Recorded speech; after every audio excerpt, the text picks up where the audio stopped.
Om Swastiastu, kami dari kelompok 13 akan menjelaskan tentang peraturan pemerintah tentang bisnis.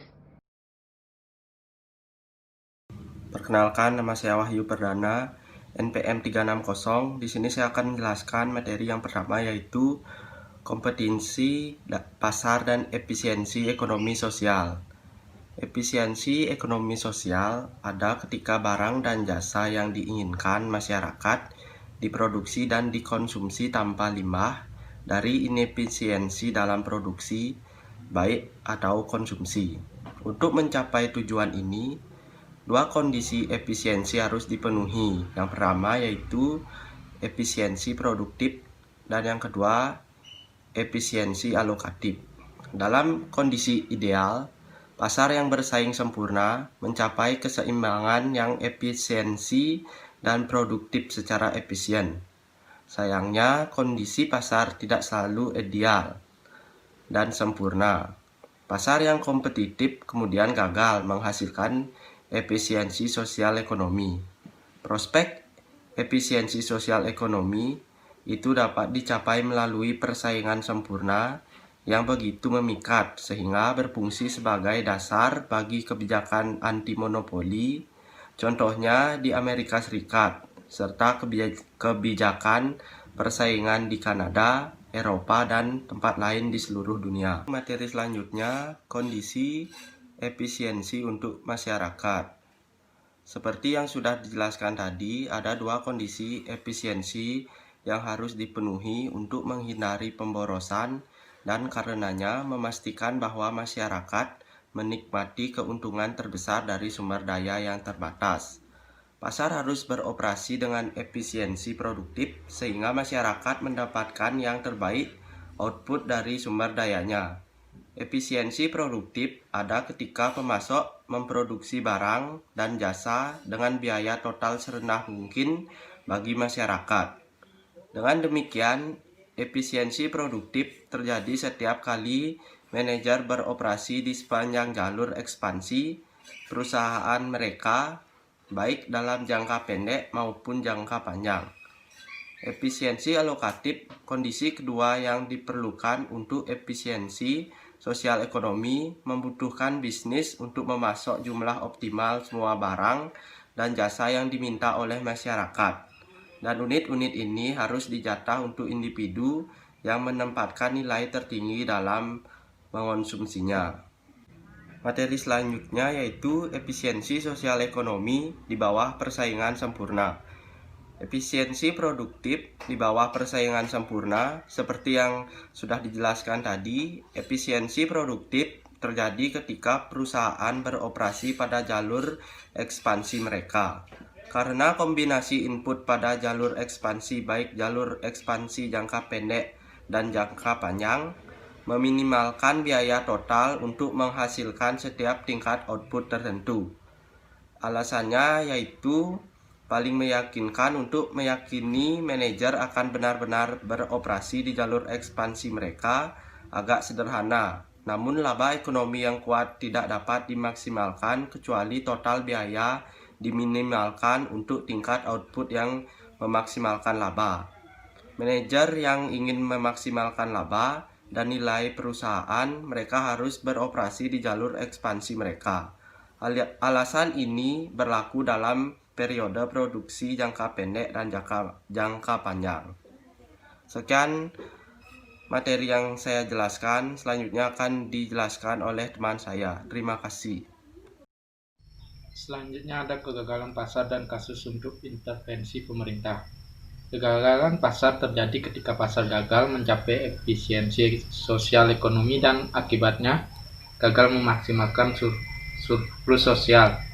Penyebab kegagalan pasar dapat berasal dari kekurangan produktif atau alokatif, atau bisa jadi keduanya.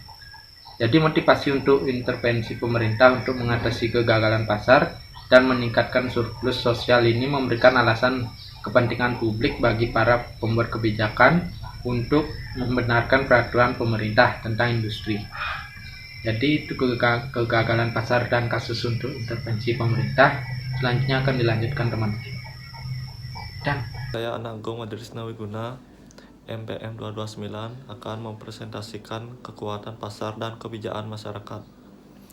Pencapaian efisiensi produktif dan alokasi di pasar persaingan sempurna memastikan bahwa harga dan kuantitas yang ditentukan pasar akan memaksimalkan surplus sosial.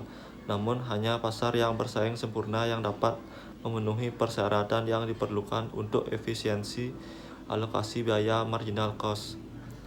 Yang pertama itu ada kekuatan pasar inefisiensi alokatif. Kekuatan pasar ini adalah sesuatu yang tidak dimiliki perusahaan kompetitif untuk menaikkan harga produk tanpa kehilangan semua penjualan.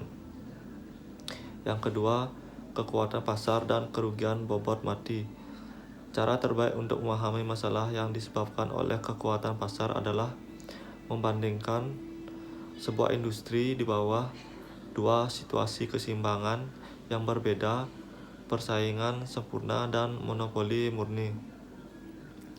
Yang ketiga, mempromosikan persaingan melalui kebijakan anti monopoli.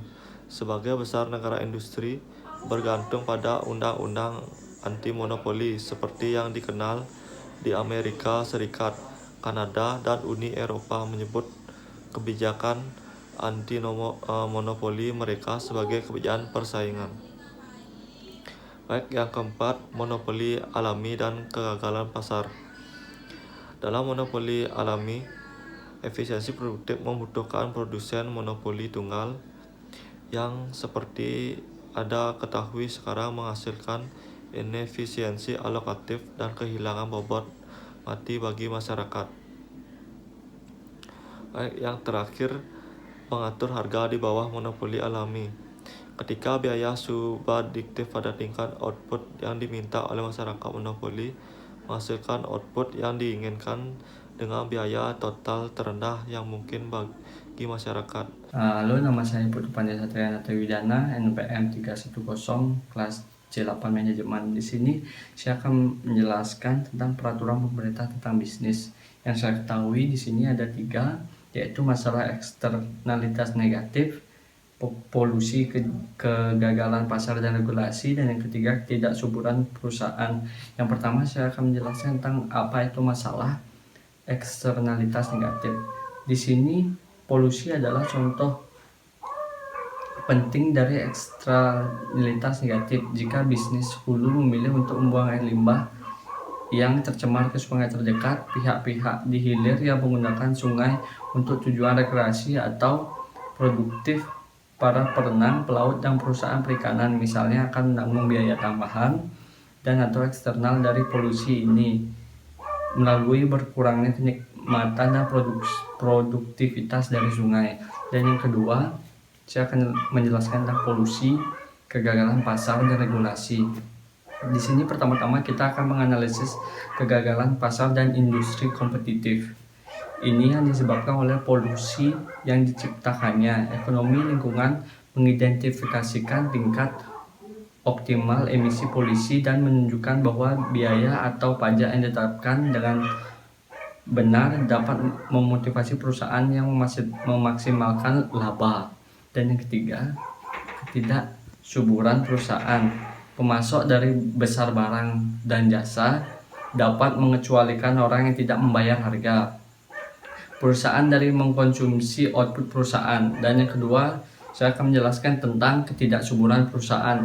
Di sini ada 2. Yang pertama sumber daya properti umum dan yang pertama sumber daya properti umum dan yang kedua barang-barang milik umum. Yang pertama, sumber daya properti umum adalah sumber daya yang hak-hak kepemilikannya benar-benar tidak ada atau didefinisikan dengan sangat buruk sehingga tidak ada yang dapat secara efektif dikeluarkan dari mengakses sumber daya ini.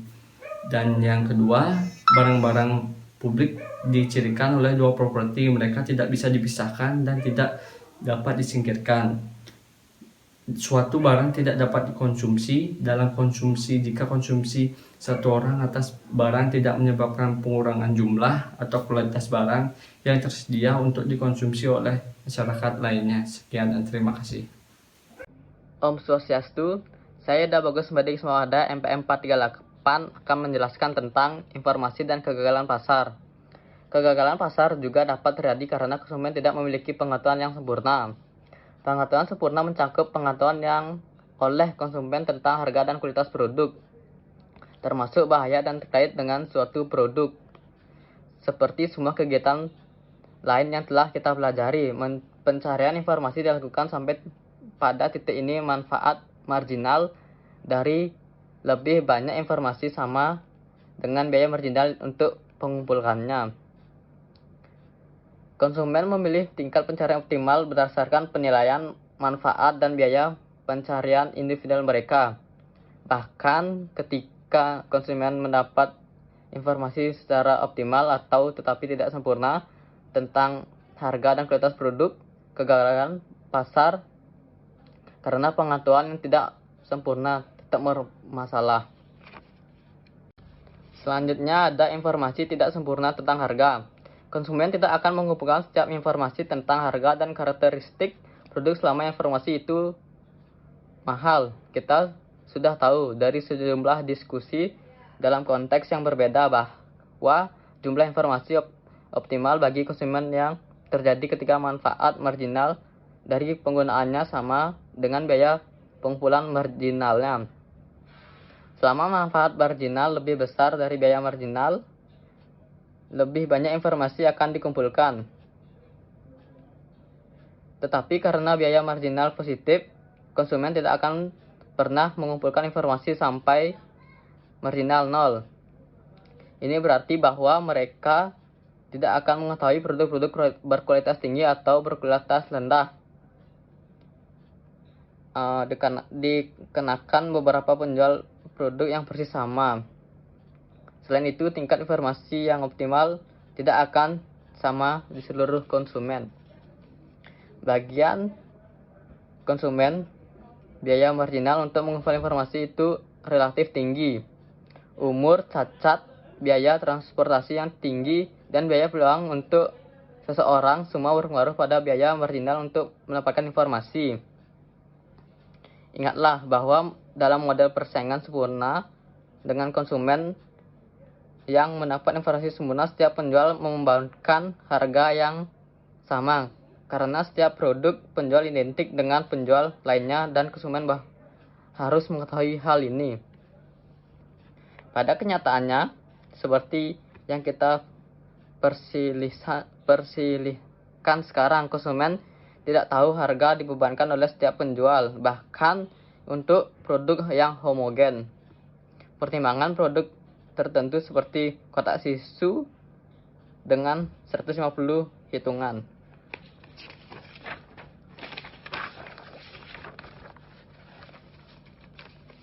Karena semua pembeli tidak akan pergi ke penjual yang harga rendah. Biaya marginal untuk mengumpulkan informasi tentang harga yang dikenakan oleh semua penjual terlalu tinggi dibandingkan manfaat marginal. Oleh karena itu, beberapa penjual akan bertahan di pasar dengan relatif yang tinggi. Selanjutnya yang kedua, informasi tidak sempurna tentang berkualitas produk. Bahkan ketika konsumen memiliki informasi, mereka mungkin tidak dapat mengevaluasi dengan benar. Mengevaluasi informasi tentang penjual dan harga tidak menantang bagi konsumen seperti berhasil menggunakan informasi yang berkualitas produk. Tidak menyadari efek samping bahan kimia yang diinginkan dan dalam semprotan rambut atau karpet. Pembeli tidak. Makanan mungkin mengandung zat berbahaya yang tercantum pada label, namun informasi itu tidak ada artinya bagi pembelanja. Dan mobil mungkin memiliki desain yang salah satu hanya bisa dievaluasi oleh insinyur.